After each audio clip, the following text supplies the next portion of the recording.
Hello students, today we are going to discuss a very interesting topic from the operating system, that is virtual memory, which comes under the memory management techniques for the operating system. We are going to see in detail what is virtual memory and how it plays an important role for running any program or the process.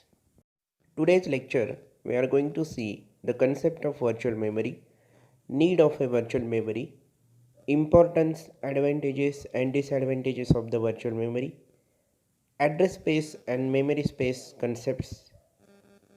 Also we are going to see the page replacement algorithms such as FIFO, LRU and OPT. Virtual memory is a common part of operating system.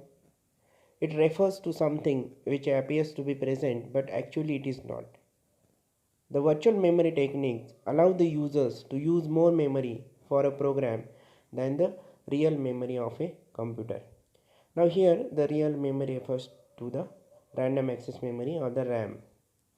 Also you can see the generalized diagram of the virtual memory where you can find the CPU, mapper, secondary storage, primary storage, virtual address, page frames.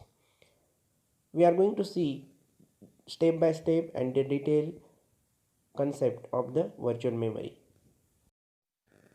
Basic question is that why we need a virtual memory. I will give you one example. All of you are running the computer games. Suppose that your computer game is having the size of 20 GB, 20 GB, and your system or laptop is having the random access memory or the RAM of 4 GB. Still it is running on that particular system or the laptop. It is not having any trouble on running that.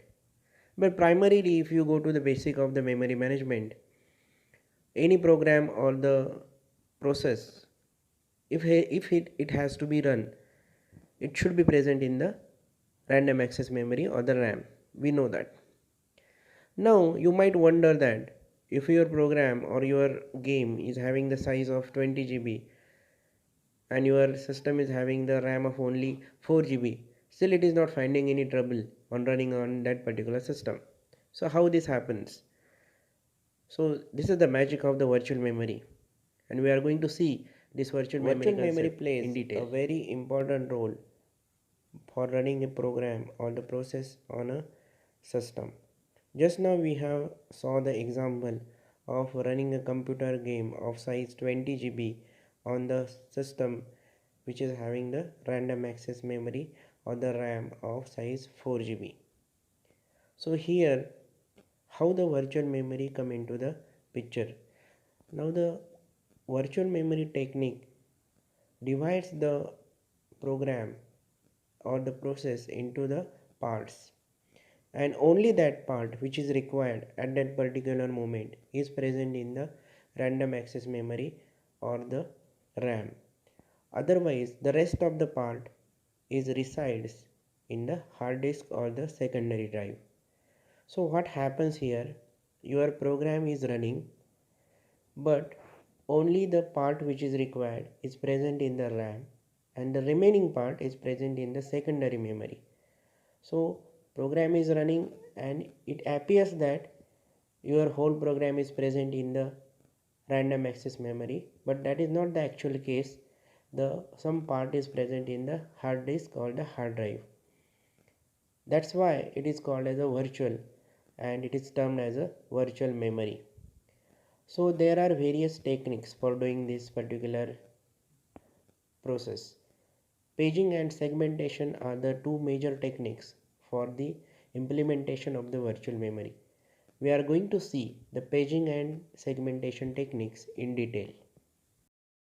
Virtual memory allows the processes whose aggregate memory management is greater than the amount of physical memory, as infrequently used pages can reside on the disk. Virtual memory allows the speed gain when only a particular segment of the program is required for the execution of the program. The concept is very useful in implementing the multi-programming environment. The virtual memory, it can be slow down the system somewhat. It takes more time to switch between the applications. less hard drive space for user, and it also reduces the system's reliability to some extent. Okay, you can see here it reduces the system stability to some extent.